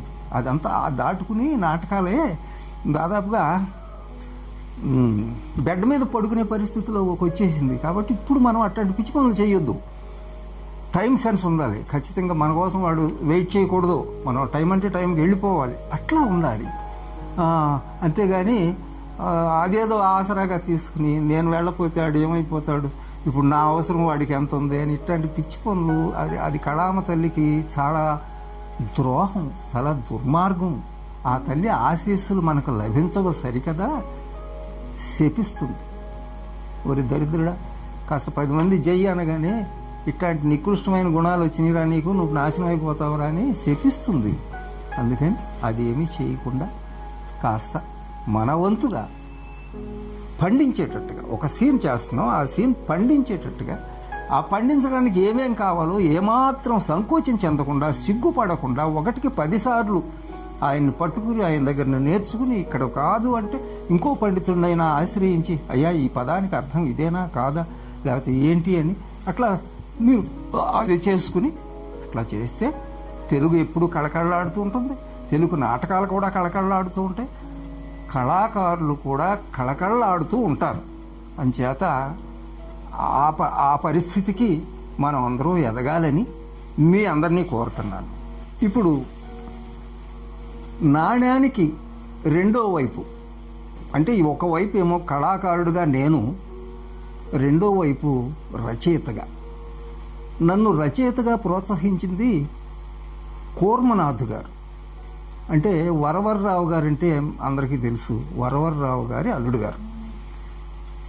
నేను హిందూ పేపర్ ఆఫీసులో సెక్యూరిటీ సూపర్వైజర్గా పనిచేస్తున్నాను. అప్పుడు వీరు రచయిత అని తెలిసి నేను మరింత శ్రద్ధగా ఆయన్ని గౌరవించటం, ఆయనతో కాసేపు మాట్లాడటం ఇది చేసేవాడిని. ఓ చోట ఎక్కడో కవితల పంపించండి అని ఏదో ఒక ఆదివారం పుస్తకంలో ఎక్కడో ప్రకటన పడితే ఆయన నన్ను పిలిచి ఇదిగో దీనికి రాయండి అన్నారు. వద్దు సార్ ఇవన్నీ రాసాము, తిరిగి వచ్చినాయి అవన్నీ వదిలే మనకి అనేసి నేను అన్నాను. లేదండి రాయండి, విసుక్కుంటే అవ్వదు పని, రాయాలి ఏముంది ఇందులో అనేసి ఆయన పట్టుబట్టి రాయించారు. 1 కాదు 3 రాశాను. అయితే ఆ 3 సార్లుగా పంపించాం. మొత్తం మీద 3 రిజిస్టర్ అయినాయి అక్కడ. ఆ కవితల పుస్తకంలో నా 3 కవితలు అచ్చు అయినాయి. జీవితంలో మొదటగా నేను పెన్నుతో రాసిన అక్షరాలు అచ్చులో చూసుకున్నది అదే. ఇది చూసుకోవడానికి కూర్మనాథ్ గారి ప్రోత్సాహంతోనే జరిగింది. అంచేత నేను ఆయన్ని ఈ రచయిత జన్మకి ఆయన్ని గురువుగా ఆరాధిస్తున్నాను ఇప్పుడు కూడాను. అట్లాగే ఆల్ ఇండియా రేడియో ప్రోగ్రామ్ ఎగ్జిక్యూటివ్గా పనిచేసి రిటైర్ అయిపోయారు రవిప్రకాష్ గారు అని చెప్పి. అదే మన కాళ్ళకూరి నారాయణరావు గారి 130వ 135వ జయంతికో ఓ సందర్భంగా పొట్టిశ్రావులు యూనివర్సిటీలో ఒక సెమినార్ నిర్వహించారు. ఆ సందర్భంగా అక్కడికి వెళ్ళటం జరిగింది. ఈయన నా పక్కన సీట్లో ఉన్నారు, మీ ఇద్దరం ఒకే టేబుల్లో ఉన్నాం. సరే బుర్రా సుబ్రహ్మణ్య శాస్త్రి గారు ఈ చింతామణి నాటకము, దీని తాలూకు వ్యవహారం, అట్లాగే రచయిత గారి సుగుణాలు వాటి గురించి వివరిస్తూ ఉంటే ఈయన ఇదేంటండి అని నన్ను మెల్లగా అడుగుతున్నారు. సరే అక్కడ ఆయన మాట్లాడేది ఎక్కడ పోతుందో డిస్టర్బ్ అవుతానేమో అనేసి గబగబా చెప్పేసేసి మళ్ళీ దానిలోకి వెళుతున్నాం, ఉపన్యాసం వినటానికి చేస్తాం. ఈ మధ్యలో టీ బ్రేక్ ఇచ్చారు. ఆ టీ బ్రేక్లో అవునండి నేను చాలాసార్లు మిమ్మల్ని డిస్టర్బ్ చేశాను, చాలా క్వశ్చన్స్ అడిగాను, చింతామణి గురించి మీకు ఇంత బాగా ఎట్లా తెలుసు అని అడిగాడు. అంటే నేను శ్రీహరి ఆడతానండి, దాదాపుగా 75 నుంచి నేను ప్రొఫెషనల్ ఆర్టిస్ట్గా శ్రీహరి ఆడుతున్నానండి ఇప్పటి వరకు. అది బహుశా 2005 అనుకుంటాను ఆ సంవత్సరం. అంచేత నాకు ఆ నాటకంలో అన్ని వేషాల తాలూకు వ్యవహారం తెలుసు నాకు. అట్లాగే అంటే సరే మీరు నా దగ్గరకు ఒకసారి వచ్చి కలవండి, నేను ప్రోగ్రామ్ ఎగ్జిక్యూటివ్గా చేస్తున్నాను ఇక్కడ రేడియోలో అని అనేసి విజిటింగ్ కార్డు ఇచ్చారు. అది తీసుకున్న తర్వాత ఎప్పుడో వెళ్ళి కలిస్తే ఆయన తిన్నగా తీసుకెళ్ళి అప్పుడు డ్రామా సెక్షన్ చూస్తున్నారు. అదే ఆయన గారు చిట్టిబాబు గారు ఆయన ఆ సీట్లో ఉన్నారనమాట. నాటకాలు చూసే సీటు ఆయనకి పరిచయం చేసి, మరి మంచి ఆర్టిస్టు, మనం ఇన్ని తీసుకోవాలి ఇట్లాగే అంటే, ఆడిషన్స్ జరుగుతాయండి రేపు 10-15 రోజుల్లో ఉంది, మీరు అప్లై చేయండి అనేసి అప్లికేషన్ ఇచ్చారు. నాతో అప్లై చేయించారు. నేను సెలెక్ట్ అయ్యాను. ఆడిషన్కి వెళ్ళాను, సెలెక్ట్ అయ్యాను. అక్కడి నుంచి రేడియో నాటకాల్లో డబ్బింగ్ చెప్పడానికి పిలుస్తున్నారు. అప్పుడు ఎంత 500-550 ఎంతో ఇచ్చేవారు.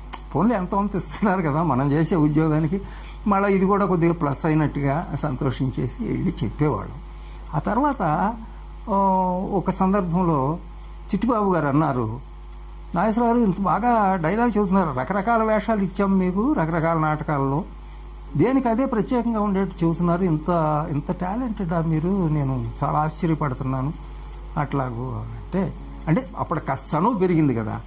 ఏం టాలెంటెడ్ సార్, టాలెంటెడ్ అయితే ఇప్పుడు మీరు ఏమన్నా మాకు ఏమన్నా ఇంకో 100 రూపాయలు ఎక్కువ ఇచ్చే ప్రయత్నం ఏమైనా చేస్తున్నారా ఏంటి అని అన్నాను నేను.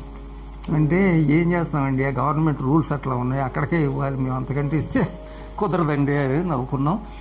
సరే సందర్భం వచ్చింది కాబట్టి సార్ మరి డబ్బింగ్ చెబితే 500 ఇస్తున్నారండి, అట్లాగే రాసిన రైటర్కి ఏమిస్తున్నారు ఈ పావుగంట స్క్రిప్ట్కి అంటే 1150 రూపాయలు ఇస్తున్నాం, మీరు రాస్తారా అన్నాడు. అంటే రాస్తాను సార్, అవకాశం ఇవ్వండి సార్, రాస్తాను, చూడండి మీకు నచ్చితే ఓకే చేయండి, లేకపోతే లేదు, సరే రాయండి అన్నాడు.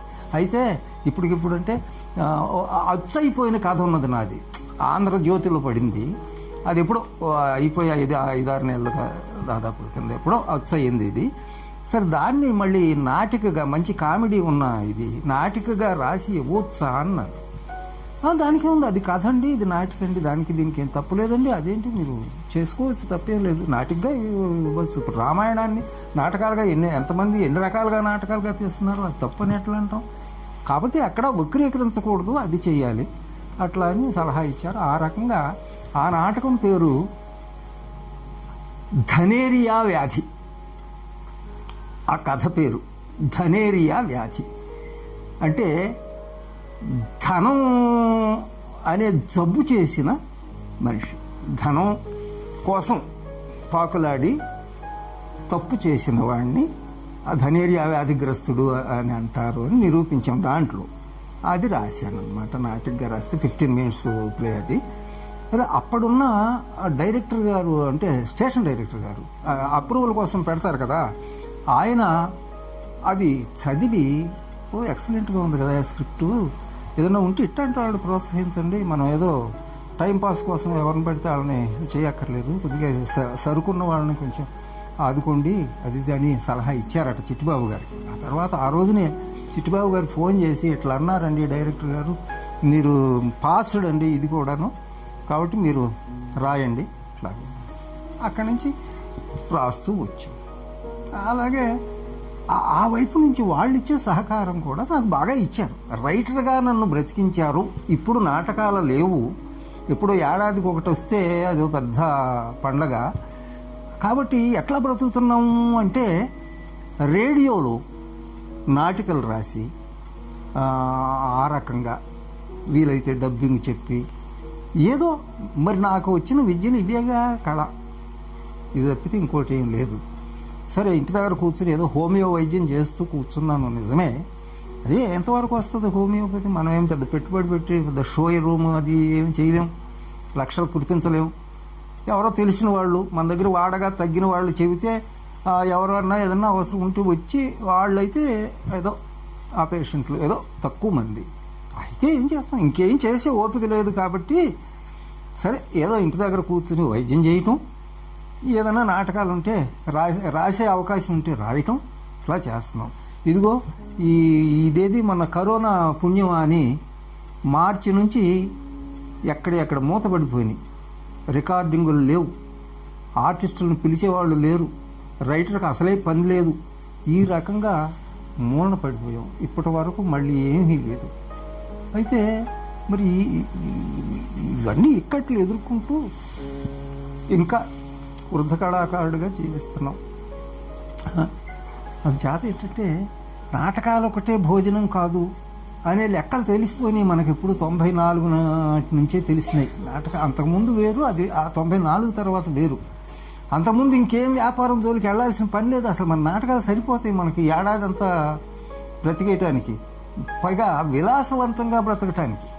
నాటకాల డబ్బులతో సంవత్సరం అంతా విలాసవంతంగా బ్రతకటానికి కావలసిన ఆ రకంగా ఉన్నది 93 వరకు. 93 తర్వాత 94 పడిపోయింది మొత్తానికి. ఆ తర్వాత అసలు నాటకాలు లేవు. భయం వేసేసి వేరే ఈ వైద్యం ఫీల్డ్కి ఎవరో అవకాశం ఇస్తే అక్కడికి వెళ్ళటం జరిగింది. అలా స్థిరపడిపోయాను నేను. ఓకే, అయితే అదే ఇప్పుడు ప్రేక్షక మహాశైలికి చెప్పాల్సింది ఎందుకంటే, నాణ్యానికి ఒకవైపు నటుడుగా, రెండో వైపున రచయితగా ఇదిగో ఈ శేష జీవితాన్ని నడిపిస్తున్నాను.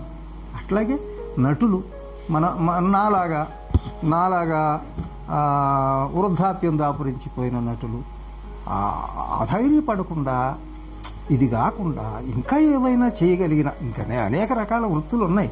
అయితే బరువులు మొయ్యలేం, లేకపోతే ఇంకేదో అవమానకరంగా బజార్లో ఏదో చేయాలంటే చేయలేము. కానీ చక్కగా ఇంటి దగ్గర కూర్చొని చేయగలిగిన పనులు కొన్ని ఉన్నాయి. ఆ రకంగా అయినా ఏదో చేసి మనం ఎంతో కొంత సంపాదిస్తున్నాం. మనం భోంచేయటం, మన కుటుంబం భోంచేయటానికి సరిపోతుందా లేదా అని మనం ఆపాకులాడుతూ, అట్లాగే గవర్నమెంట్కి ఒక అప్లికేషన్ పెట్టుకుంటే వాళ్ళు కూడా మన ఆదరించి ఏదో పెన్షన్లు అవి ఇస్తున్నారు. మరి 2007లో ఆంధ్రప్రదేశ్ అంటే ఉమ్మడి ఆంధ్ర రాష్ట్రం గవర్నమెంట్న ఒక ఐడి కార్డు, ఐడెంటిటీ కార్డు ఇచ్చారు ఆర్టిస్ట్గా. అది అట్లా ఉంది. మళ్ళీ ఈ మధ్య మళ్ళీ పెట్టుకోండి, అది పనికిరావు అవన్నీ అన్నారు. మళ్ళీ పెట్టాం, మళ్ళీ వచ్చింది ఐడెంటిటీ కార్డు ఆర్టిస్ట్గా. ఇగో ఇట్లా ఎవరన్నా ఒకవేళ మిగిలిపోయి ఉంటే అశ్రద్ధ చేయకుండా, ఇప్పుడు ఆ విషయం తెలిసిన వాళ్ళు ఉన్నారు మనకి అందుబాటులో, ఎక్కడ పడితే అక్కడ ఉన్నారు మన వాళ్ళు. వాళ్ళని అడగండి, తప్పేం లేదు. అడిగి అలాగా ఆ కార్డు కోసం ప్రయత్నం చేసి కార్డు రప్పించుకోండి. తర్వాత పెన్షన్కి పెట్టుకుందాం, ఏవో వస్తాయి. మనం చేతనైన వరకు ఏదో చేసుకుంటూ ఉందాం. నాటకాలు వస్తే ఆడదాం, సంతోషమే. నాటకాలు రాలేదు, వేరే వృత్తి ఏదో ఉందలే మన ఆకలి తీర్చుకోవడానికి అన్నట్టుగా చూద్దాం. ఈ లోపల ఈ పెన్షన్లో ఇవో వస్తే ఏదో మనం ఆకలి చావులు బారిన పడకుండా కళాకారుడుగా గర్వంగా రాలిపోవచ్చు. కళాకారుడుగా రాలిపోవచ్చు చాలు.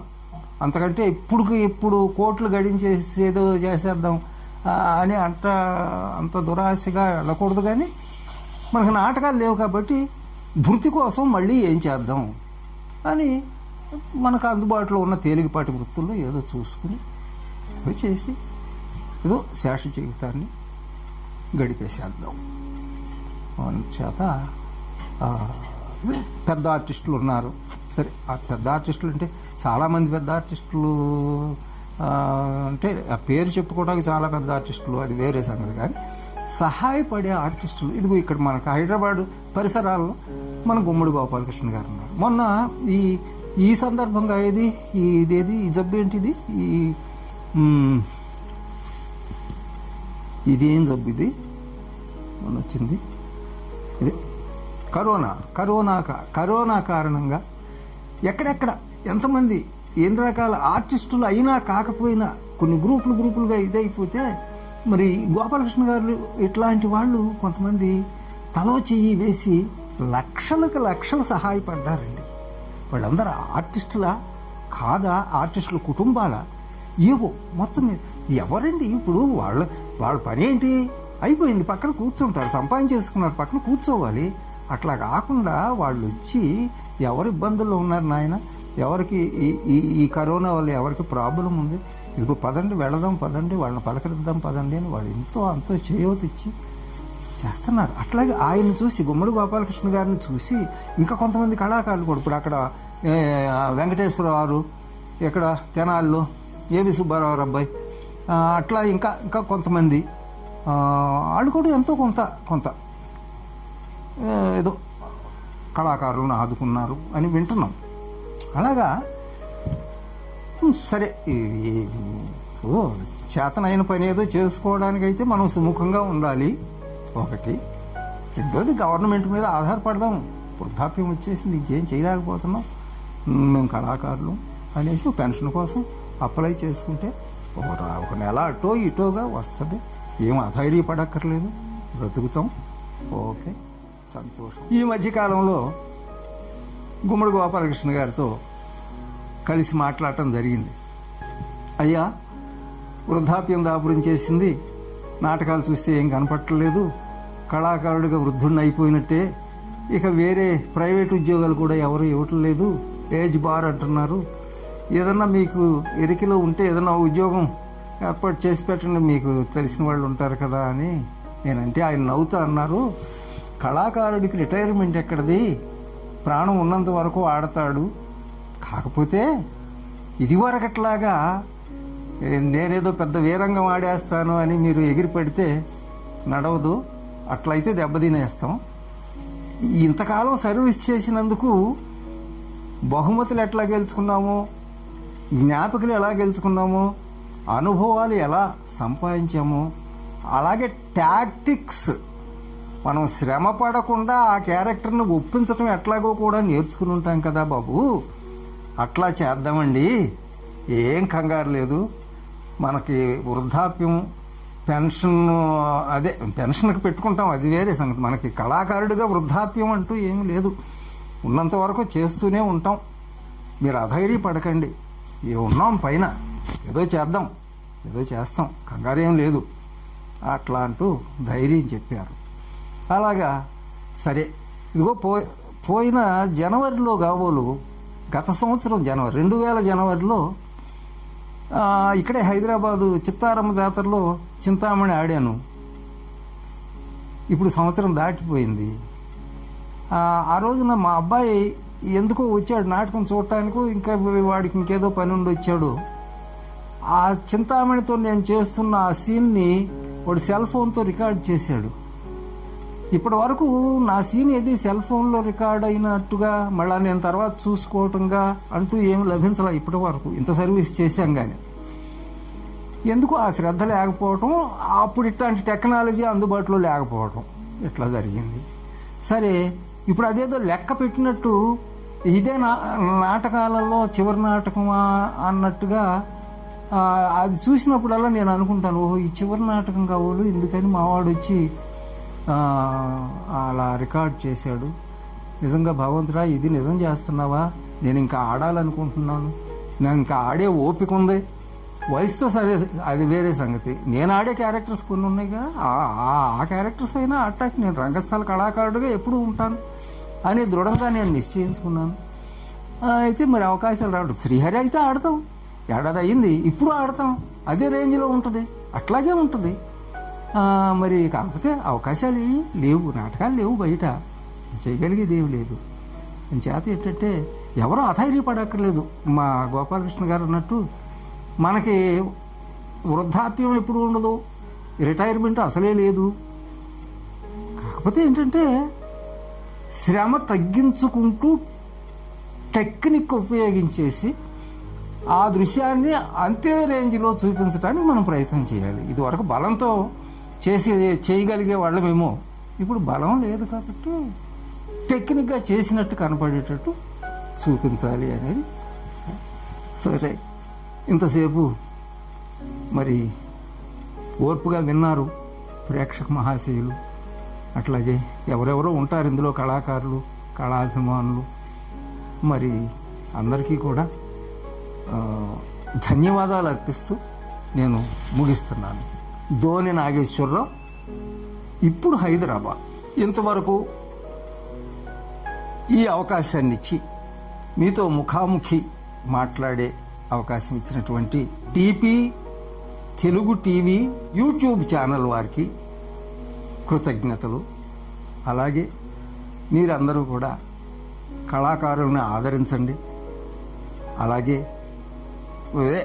కళలు వర్ధిల్లినట్లయితే దేశం వర్ధిల్లుతుంది అనేది ఒక ప్రాచీన కాలం నుంచి వస్తున్నటువంటి ఒక సూత్రం.